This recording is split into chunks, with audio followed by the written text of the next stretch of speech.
Hello అండి, good morning.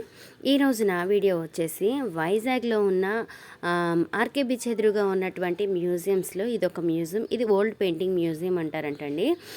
దీని గురించి అయితే నాకు అంత క్లియర్గా తెలియదు, కానీ అక్క వాళ్ళు వెళ్ళి చూసి వచ్చారు కాబట్టి సో మ్యూజియం గురించి అక్క నాకు చెప్తే నేను విన్నానమాట. సో ఈ మ్యూజియంకి అక్కడ బయట టికెట్స్ కూడా చాలా తక్కువ కాస్ట్లోనే ఉన్నాయంటండి.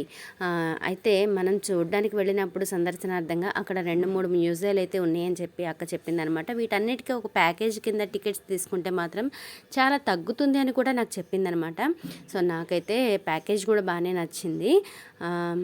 తర్వాత ఇక్కడైతే ఈ ఓల్డ్ పెయింటింగ్ మ్యూజియంలో పెయింటింగ్సే కాదండి, ఇక్కడ రకరకాల పాతకాలపు అంటే మన పూర్వీకులు ఉపయోగించినటువంటి పాత్రలన్నీ కూడా చాలా అంటే చాలా జాగ్రత్తగా భద్రపరిచారనమాట. ఇలాంటివి చూస్తుంటే అసలు ఇలా ఉపయోగించారా అని నాకైతే చాలా అంటే చాలా ఆశ్చర్యం కలిగిందండి. అంత బాగున్నాయి.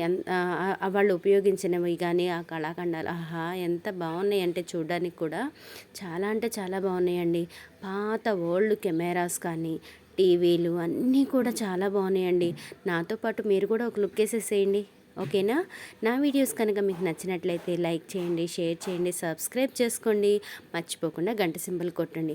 అలా చూసి వెళ్ళిపోమాకండి. చూశారు కదా, ఒక్క లైక్ ఇవ్వచ్చు కదా. చూసారా అక్క పిల్లలైతే ఎంత బాగా ఎంజాయ్ చేస్తున్నారో. ఆ కెమెరాలు చూసారా ఎంత బాగున్నాయో చిన్న చిన్నగా.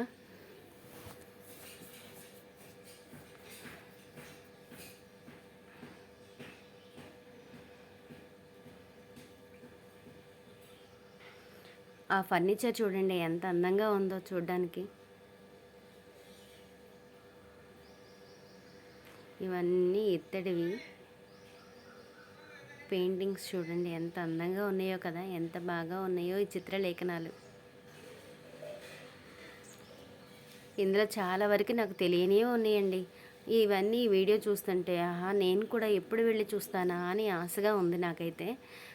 ట్రై చేయాలి, సమ్మర్లో మా పిల్లలకి హాలిడేస్ ఉంటాయి కదా, సో అప్పుడైతే ఖచ్చితంగా మేమైతే ట్రై చేస్తాము. గ్రామ్ఫోన్ రికార్డరు, ఓల్డ్ టీవీ చూసారా ఎంత బాగా జాగ్రత్త చేశారో. అదే మన ఇంట్లో పాత వస్తువులు ఉంటే తీసుకెళ్ళి ముందు ఉల్లిపాయలు ఉడికేస్తామే తప్ప ఇలా జాగ్రత్త చేయాలన్న ఆలోచనే రాదు కదా. కానీ వాళ్ళు చూడండి ఒక మ్యూజియమే పెట్టేశారు పాత వస్తువులతో. పియానో, వీణ, వీణలు చూడండి ఎన్ని రకాలు ఉన్నాయో ఇక్కడ. నాకు చిన్నప్పటి నుంచి ఒక కోరిక అండి వీణ నేర్చుకోవాలని, కానీ నేర్చుకోలేకపోయా. మీకు ఎవరికైనా ఇంట్రెస్ట్ ఉంటే ఖచ్చితంగా నేర్చుకోండి.